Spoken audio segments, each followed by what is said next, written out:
Halo Sobat Berbucol, kembali lagi saya akan membahas sedikit tentang pertandingan PSI Semarang versus PSM Makassar yang sama-sama kita tahu tentunya hasil akhirnya yaitu 1-1. Dan man of the match di pertandingan ini adalah Yuran Fernandes. Kita tahu sendiri Yuran Fernandes mampu mencatatkan gol di pertandingan ini. Bahkan ada 3 gol yang dilesatkan Yuran Fernandes, tapi hanya 1 gol yang disahkan oleh wasit, yaitu tendangan penalti yang membuat PSM Makassar mampu menyamakan kedudukan setelah tertinggal dari PSIS Semarang. Tapi yang lebih menarik yaitu pernyataan dari Yuran Fernandes selaku kapten PSM Makassar, selaku man of the match juga di pertandingan ini.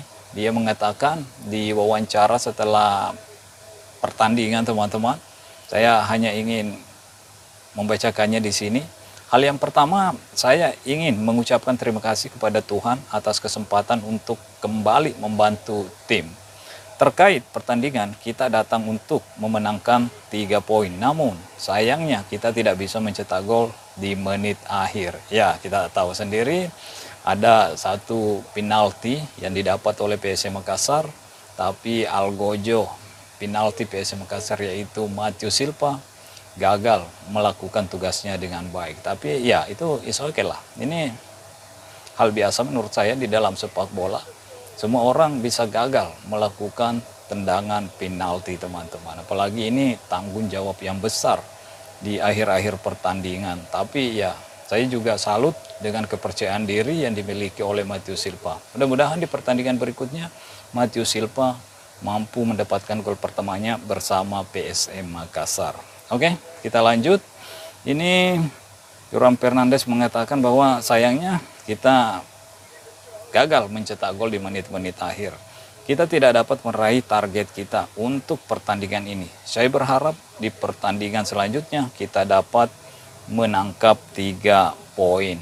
Di pertandingan berikutnya, PSM Makassar akan menjamu Persija Jakarta. Dan lagi-lagi ini tidak akan menjadi pertandingan yang mudah untuk PSM Makassar jika ingin meraih 3 poin dari Persija Jakarta. Meskipun PSM Makassar selaku tim tuan rumah di pertandingan ini, tapi kita tahu sendiri PSM Makassar masih belum bisa menggunakan Stadion Gelora B.J. Habibie sebagai kandangnya ketika bermain atau menjamu Persija Jakarta. Jadi ya masih akan bermain di luar Sulawesi Selatan, teman-teman. Ini tentunya bukan pertandingan yang mudah, tapi kita berharap yang terbaik untuk anak-anak asuh Coach Bernardo Tavares. Lanjut, apa yang dikatakan oleh Yuran Fernandes, saya ingin sampaikan bahwa gol pertama adalah bukan pelanggaran. Karena pelanggaran yang sama dilakukan kepada saya itu bukan penalti. Lagi-lagi Yuran Fernandes menyoroti tentang keputusan wasit yang menganulir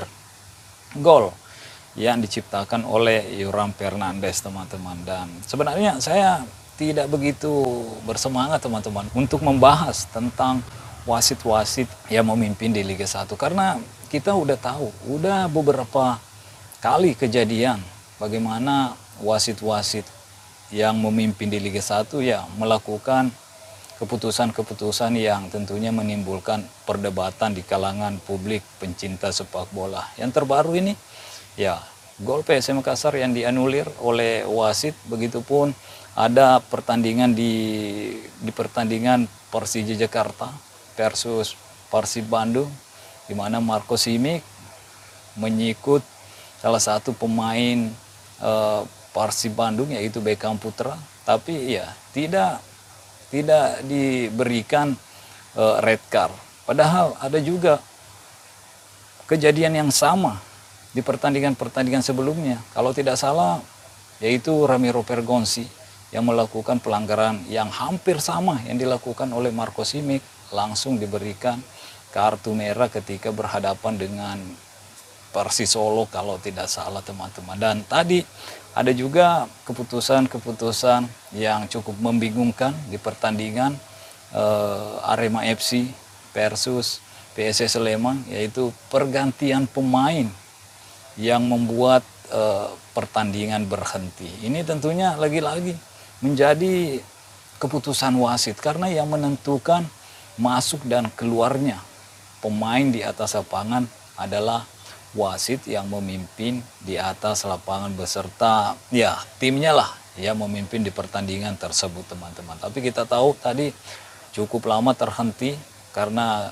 masalah pergantian pemain ini, dan saya mendengar komentator di televisi juga bingung apa yang terjadi sebenarnya teman-teman. Lagi-lagi kita akan melihat hal-hal seperti ini di sepanjang musim kalau wasit-wasit yang memimpin di Liga 1 tidak berbenah teman-teman. Dan lanjut kembali ke poin yang dikatakan oleh Yoram Fernandes teman-teman.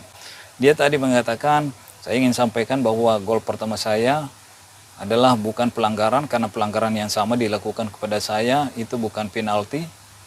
Mengapa dia sampaikan itu pelanggaran? Itu bukan pelanggaran. Saya tidak mengerti. Saya ingin sampaikan satu hal bahwa sepak bola Indonesia tidak berkembang karena wasit, bukan karena pemain. Ya, saya no comment lah tentang ini teman-teman. Biarkan teman-teman semua yang menilai apakah perkataan Yoram Fernandes ini benar atau bagaimana, bahwa sepak bola Indonesia tidak berkembang bukan karena pemain tapi karena wasit. Kalau kalian punya pendapat yang berbeda atau pendapat yang sama, ya silahkan tulis komentar kalian di kolom komentar teman-teman.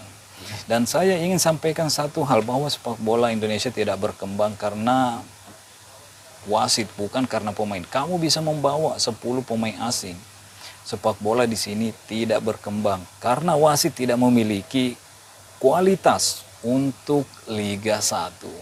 Ya, mungkin ada memang beberapa wasit yang masih belum sampai kualitasnya untuk memimpin Liga 1 teman-teman. Karena kita tahu ya di beberapa pertandingan terakhir memang ada beberapa keputusan-keputusan yang menjadi perdebatan di kalangan publik, termasuk yang saya sampaikan juga tadi tentang pertandingan di Persib Bandung, pertandingan di Arema versus PSS Sleman tadi, begitupun dengan pertandingan PSS Semarang versus PSM Makassar teman-teman. Jadi seluruh sentuhan adalah pelanggaran, terkadang untuk satu tim dan tim lainnya. Saya hanya ingin sampaikan ini karena wasit tidak respect terhadap tim kita hari ini. Saya hanya komentar tentang tim. Saya membantu tim saya datang dari cedera untuk membantu tim saya. Sayangnya, saya tidak dapat menangkap 3 poin dan saya kecewa. Ya, wajar kalau Yoram Fernandes mengungkapkan kekecewaannya tentang hasil pertandingan, begitupun dengan keputusan wasit yang ya mungkin dia menganggap banyak merugikan PSM Makassar di pertandingan melawan PSS Semarang, apalagi 2 gol yang diciptakan oleh Yoram Fernandes ya dianulir, dan tentunya Yoram Fernandes yakin ada 1 golnya yang seharusnya itu bukan pelanggaran, tapi wasit mengatakan itu adalah pelanggaran, padahal dia juga dilanggar dengan kejadian yang sama, tapi wasit tidak mengcall itu sebagai penalti. Itu yang menjadi protes Yoram Fernandes terhadap wasit yang memimpin di pertandingan tersebut teman-teman. Jadi sekali lagi saya sebenarnya sedikit malas membahas tentang wasit, tentang VAR teman-teman, karena ini adalah teknologi atau wasit yang sudah diberikan materi, diberikan pelatihan yang tentunya ya seharusnya udah matang lah untuk memimpin pertandingan di Liga 1. Tapi kenyataannya melihat masih adanya keputusan-keputusan yang membingungkan di beberapa pertandingan, tentunya ini perlu mendapatkan atensi dari pihak-pihak yang bertanggung jawab mengenai wasit yang memimpin di Liga 1. Oke, mungkin sampai di sini. Stay healthy, no whopper. Bye-bye.